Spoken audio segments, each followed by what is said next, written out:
እግዚአብሔር ሰይጣን እንኳን እንዲኖር በፈቀደለት ምድር ሰው እንዳይኖር ማድረግ። እግዚአብሔር ሰይጣን በምድር እንዲኖር ፈቅዶለታል። ከሰይጣን የበለጠ ክፉ የለም። የእግዚአብሔርን አምልኮ የሚገዳደር መቅደሱን ለማርከስ የሚሮጥ ሰዎችን ከሰማይ ጉዟቸው አሰነካክሎ የሚደፋ ክፉና አመፀኛ ወንበዴ የእግዚአብሔር ጠላት ነው። ዲያብሎስ በሚኖርበት ምድር እንዴት ሰው ይከለከላል? በጣም ነው የሚያሳዝነው። ታውቃላችሁ፣ ሰው ካራዊት የባሰ የሆነበት ዘመን የምናየው ይሄ ነው። አንበሳ አህያን ይበላል፣ ፍየልን ይበላል፣ በግን ይበላል እንጂ አንበሳን አይበላም። እባብ ሰውን ይነድፋል እንጂ እባብን አይወጥም። ዘንዶ ዘንዶን አይበላም። የለም ይሄ በታሪካቸው። ጅብን አይበላም፣ ጅብ አህያን ነው የሚበላው። ሰው ግን ሰውን ይበላል። ዛሬ ሰውን ይበላል፣ በደሙ ይታጠባል።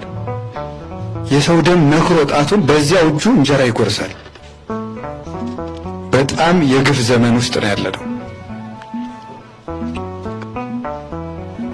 ሀገር ማሳጣት ነውር ነው።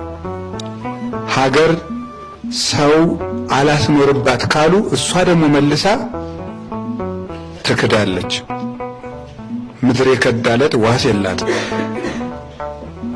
ምድር ትፈርዳለች። ይገርማቸዋል።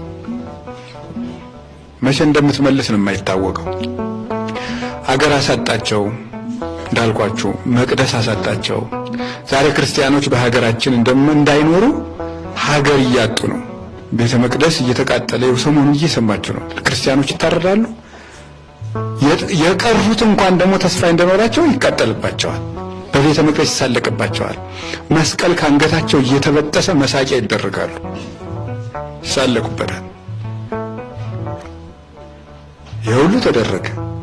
ይቻለም ዛሬ ክርስቲያንን ትገለናለች፣ ታሰድደናለች፣ ትገፋናለች፣ መቅደሳችን ታቃጥላለች፣ ልጆቻችን በስርዓተ ትምህርት ታበላሻለች። እንደ ናቡከደነጾር የሀገር ፍቅር እንዳይኖራቸው፣ የቤተክርስቲያን ፍቅር እንዳይኖራቸው ሰውን የገደለው አውሬ ትውልድ የወለደብን የተበላሸ ስርዓተ ትምህርት ነው። ድሮ እኮ ግብረ ገብም ይባል ነበር። በሰላም ይኖራል። ምን አይነት ትምህርት ተመርቆ ምን አይነት አውሬ በኢትዮጵያ እንደተወለደ አላውቅም።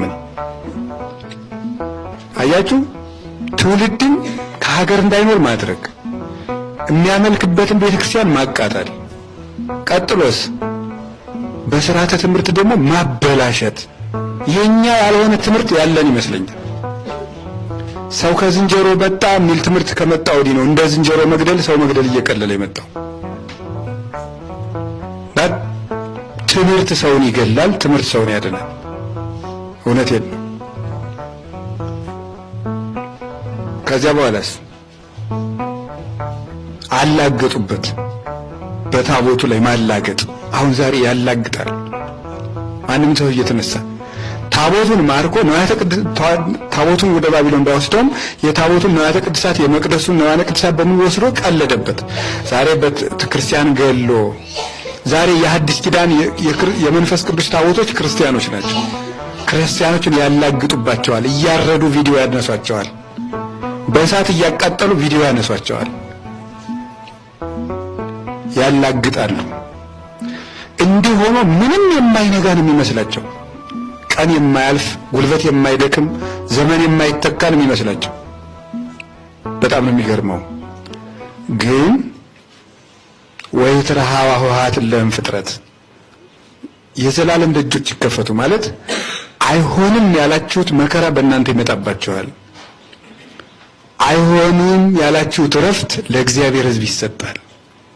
ይሄ ነው ዳዊት የሚላቸው። የዘላለም ደጆች ማለት አልቋል ነው በአራቱም ማለት። አሁን እኛስ ቢሆን ምን ማየት እንችላለን? እንዳልኳችሁ ነው። ካህናቱን ማርዳዋቸዋል። እኛም ቢሆን በዚህ ዘመን ያለነው ካህናት የሞቱት ሙተዋል፣ ያለውንም በቁማችን የሞትን ነን። በቤተ ክህነትም ተስፋ ከተቆረጠ፣ በቤተ መንግስቱም ተስፋ ከተቆረጠ፣ ወጣቱም በማይረባ ስርዓተ ትምህርት ሀገር የለሽ፣ ቤተክርስቲያን የለሽ፣ ወገን የለሽ፣ ፍቅር የለሽ የሆነ የሚያብድ የሚያደርገውን የማያውቅ ከሆነ ምን ይደረጋል? በእግዚአብሔር ንዋያተ ቅድሳት ሲላገጥበት